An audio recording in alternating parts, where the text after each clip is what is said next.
Amis photographes, bienvenue dans cette deuxième vidéo de mon challenge 52 où je te partage une vidéo par semaine pendant 52 semaines.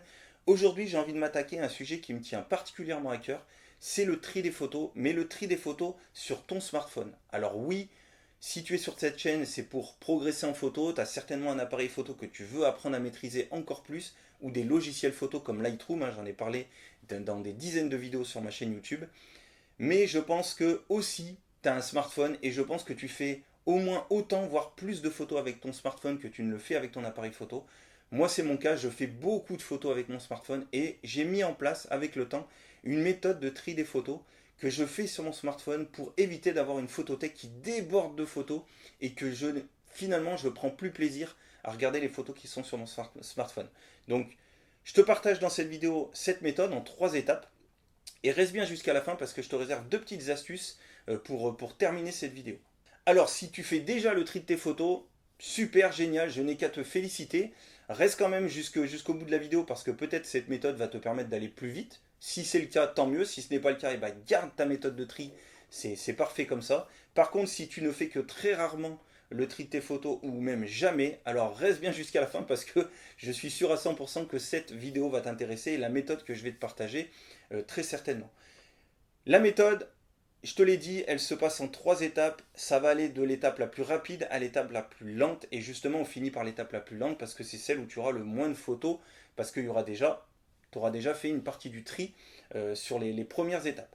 La première étape, alors imaginons que tu n'aies jamais fait de tri de photos, de tri de tes photos ou très rarement. On va prendre un mois de l'année, par exemple, prenons le mois de janvier 2023. Tu sélectionnes les photos de ce mois de janvier et tu vas te concentrer et trier uniquement ces photos-là. Première étape du tri, ultra rapide, il faut que tu restes pas plus de 2 à 3 secondes sur chacune des photos. Tu balayes tout le mois de janvier en passant d'une photo à l'autre et tu supprimes directement et immédiatement toutes les photos ratées. Les photos floues, les photos mal cadrées où ton sujet est à moitié coupé ou complètement coupé, les photos trop sombres, les photos trop claires, toutes ces photos qui sont inutiles et qui polluent ta photothèque, tu les vires. La première étape, elle sert à ça. Donc tu balayes rapidement les photos et tu dégrossis le nombre de photos en virant toutes ces photos qui sont inutiles et qui polluent le visionnage de tes photos. Deuxième étape, tu vas t'attaquer au doublon des photos.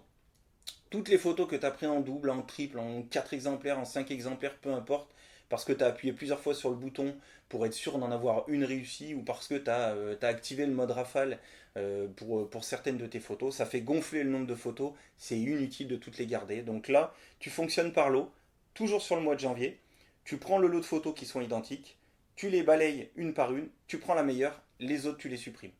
Et tu fais ainsi de suite. Celles qui sont uniques, tu les laisses pour l'instant, on y reviendra sur la troisième étape. Là, tu te concentres uniquement sur les doublons pour arriver à la dernière étape, et c'est pour ça que c'est la plus lente, j'en parlais tout de suite. La troisième étape, tu auras supprimé toutes les photos ratées et tu auras supprimé toutes les photos en plusieurs exemplaires.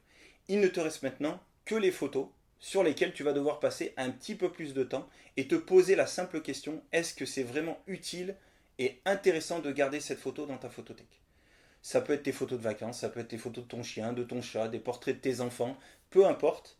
Pose-toi la question simplement, est-ce que c'est vraiment important? Est-ce que, par exemple, dans le mois de janvier, j'en ai pas une autre qui ressemble, alors qui n'est pas au même moment, parce que sinon tu l'aurais supprimé dans l'étape 2, mais qui ressemble, qui raconte un petit peu la même chose. Donc est-ce que entre ces quelques photos-là, bah, je ne peux pas en garder qu'une seule? Donc voilà, tu vas passer un petit peu plus de temps sur chacune des photos et te poser à chaque fois la question, est-ce que c'est vraiment important de les garder? Si c'est oui, tu gardes la photo. Si c'est non, tu la supprimes. Et éventuellement, alors moi je le fais plus maintenant, je le faisais un petit peu au début parce que le temps de pratiquer cette méthode, voilà, tu vas voir que tu vas aller de plus en plus vite et ça va être plus rapide et plus simple pour toi de trier les photos. Mais au début, peut-être que tu vas avoir du mal à décider sur certaines photos. Tu peux éventuellement en mettre certaines dans un album en attente. Tu peux créer ça notamment sur l'application photo de l'iPhone, mais tu l'as certainement sur Android aussi. Tu peux créer des albums pour classer tes photos. Tu peux faire un album en attente et y revenir un peu plus tard pour te reposer la question si jamais tu es indécis sur certaines photos. Mais si tu arrives à te décider, si c'est oui, tu gardes, si c'est non, tu supprimes. Et à la fin de ces 3 méthodes, tu auras supprimé les photos ratées, supprimé les photos en plusieurs exemplaires et tu n'auras que les photos les plus intéressantes pour toi, celles que tu vas avoir plaisir à regarder.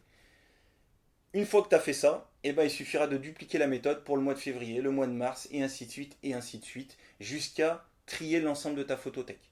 Et j'en viens justement à mes deux astuces, et la première, elle est importante, c'est celle-ci, c'est dès maintenant, dès la fin de cette vidéo, après m'avoir mis un petit like, t'être abonné et me laisser un petit commentaire, chose importante, euh, petite parenthèse effectuée, ça me vient tout de suite à l'esprit, mais bon, voilà. Et du coup, j'ai perdu le fil de ce que je voulais dire. Voilà, c'est bien de faire la promo de ta chaîne si c'est pour perdre ce que tu voulais dire.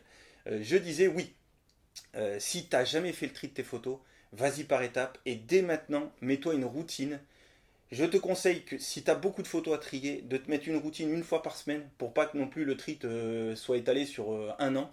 Une fois par semaine, tu te réserves 10 à 15 minutes dans ta semaine, c'est quand même pas beaucoup, et tu prends 1 ou 2 mois à trier, ou 3 mois en fonction du nombre de photos. Tu tries ça, et la semaine d'après, tu passes au mois suivant, et ainsi de suite, et ainsi de suite. Et tu mets cette routine en place dès maintenant, 10 à 15 minutes. C'est pas la mer à boire sur une semaine. Tu mets ça en place tout de suite, et pour tes prochaines photos, celles que tu vas créer dans les prochains mois, cette routine sera déjà installée. Et tu vas créer une habitude, et tu vas pouvoir le faire comme ça, euh, machinalement, une habitude, et tu vas aller de plus en plus vite dans le tri de tes photos.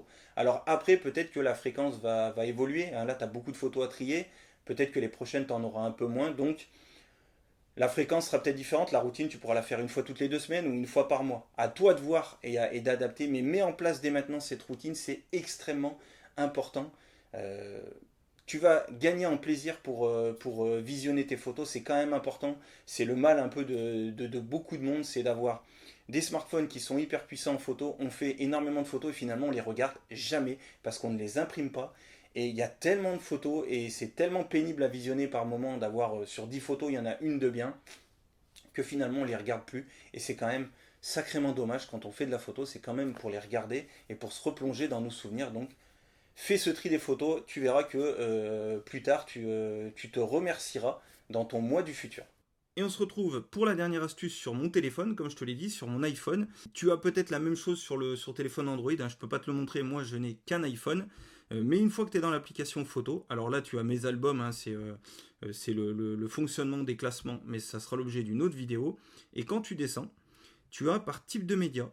Et là, l'application photo te range déjà automatiquement par ces types de médias-là. Alors, tu as les vidéos, bien évidemment, si tu fais beaucoup de selfies, du live view, les live photos, des portraits, des panoramas, le mode rafale, tu vois, que tu peux retrouver ici, des captures d'écran. Alors, tu vois que moi, j'ai fait beaucoup de captures d'écran qu'il faut que je trie, hein, mais ça, c'est pour mon compte Instagram, et des enregistrements d'écran éventuellement aussi. Donc, tu peux faire ton tri aussi par là, hein, de temps en temps, si tu veux changer et pas faire par mois, comme je te l'ai dit, dans la méthode de tri à l'instant. Tu peux aussi sélectionner une de ces sections et puis faire la méthode de tri, hein, de la même manière, mais en les appliquant comme ça dans ces sections-là, si tu le souhaites. Ça permet de varier les plaisirs et de ne pas faire tout le temps la même chose. Et voilà, ça clôture cette vidéo. N'hésite pas si tu veux soutenir cette vidéo, si tu veux soutenir ce challenge, n'hésite pas à le partager, à le liker, à t'abonner à la chaîne. N'hésite pas aussi à me laisser un petit commentaire. Voilà, si tu as aimé cette vidéo, si la méthode tu l'as appliquée ou si toi aussi tu as une méthode de tri, n'hésite pas à me faire des propositions de thèmes que tu aimerais que j'aborde pour la photographie au smartphone par exemple. N'hésite pas à m'en faire part en commentaire. C'est toujours une source d'inspiration pour moi, pour mes prochaines vidéos. Donc n'hésite pas, je suis vraiment preneur de ça. Et moi je te dis à très vite pour la prochaine vidéo. Bye bye.